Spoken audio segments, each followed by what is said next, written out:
conference, not just best for two schools. But Brett Yormark has done an incredible job already in the very short time he's been the commissioner. Well, he's doing what... Yeah, there it is. They are coming back, man. I mean, here's the reality, is that you'd be like, why are you letting it back in? Because you need it. You need this too. It didn't have to be Colorado, right? That's not what we're saying here. That was never going to be the case. It is that they needed more schools in here. And if you think that Colorado's the end, well, I have news for you. Probably over the next, 24 hours, you'll be hearing about the other schools that are also coming along with Colorado, or school at least, coming around to join Colorado in their joining of the Big 12, because it's going to happen.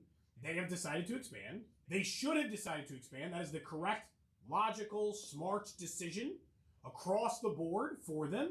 And I'm glad Colorado's back. Not just because I've been getting that hoodie back into rotation since Deion Sanders. You're not wearing it today. Well, it is 100 degrees outside in today. Studio, though, you've worn a hoodie when it's hot out. Honestly, I kind of meant to bring a hoodie today because it's sometimes a little chilly in here. Mm-hmm. You got to bring a jacket occasionally.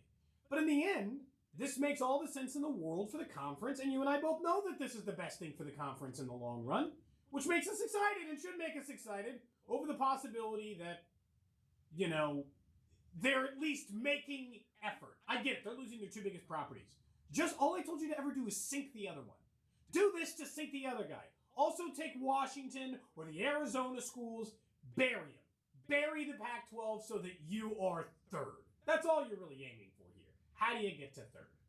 And there's reports that the Pac-12 has reached out to Mountain West schools, putting them on standby already, because we know if multiple schools jump, the Pac-12, really the only place they can pivot to is adding San Diego State or UNLV or Colorado State. Those are really the only options for the Pac-12 to try to find some stability in their mind.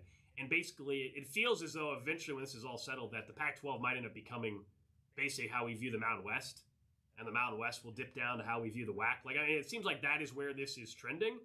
And if you were to go ahead and back up 12 plus years ago, when we all know everything went down in Colorado and Nebraska and Missouri all jumped ship, fast forward to now, in hindsight, from a fan perspective, I don't know if those schools, from a fan perspective, wouldn't go ahead and switch and say, no, we'd love to be back in the Big 12. I'm talking from a fan perspective. Mike Alden at Missouri at the time, the athletic director, from an administrative perspective, absolutely made a no-brainer decision. Stability in the SEC, they don't ever have to worry about conference realignment if you're a Missouri fan. No, if you're a Nebraska fan in the Big Ten, you don't ever have to worry about conference realignment. You're stable. You're set. Financially, you're making more money. But I still think from a fan perspective, there's no way, if you're deeply honest about rivalries and about just competing on a yearly basis, to me, if you were those schools, the Big 12 is absolutely the path you would rather be in. For that reason. Not the stability, not the financial end.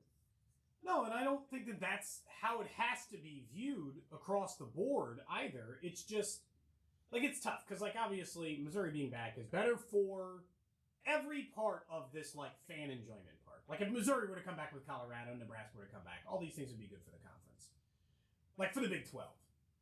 I guess the question I really have with Missouri, because you and I both know they would never, ever, ever come back here. Yeah, it's done. It's done.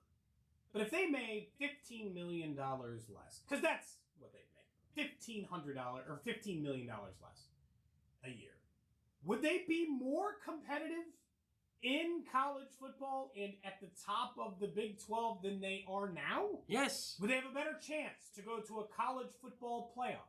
Yes. Would they have a better chance to play in a national title game? Even though they're making less money, they would have a better chance to do all those things. And if that's the case, then someone help me understand why you wouldn't choose that, even for the money, because the money is supposed to buy you competition. I think it's overall, supposed to buy you the ability to compete. I think overall too, it's the stability, and this is why I still get the decision overall. Again, there's a difference between the administrative decision thought process and if I'm a fan of one of those two schools, Nebraska or Missouri. It's the stability. If you're those fan base, I obviously went to KU. Obviously, there's plenty of K-State fans listening to the show as well.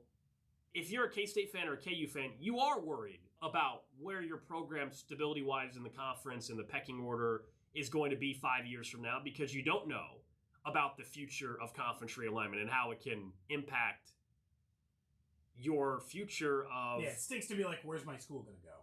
Yeah, are you going to still be a Power 5? Are you going to be a mid-major at that point? Whereas if you're Missouri, if you're Nebraska, that's not something you have to worry about. I mean, and of course, that's the case, but it's a lot of this is just, it's the same stuff. It's guessing whether or not you actually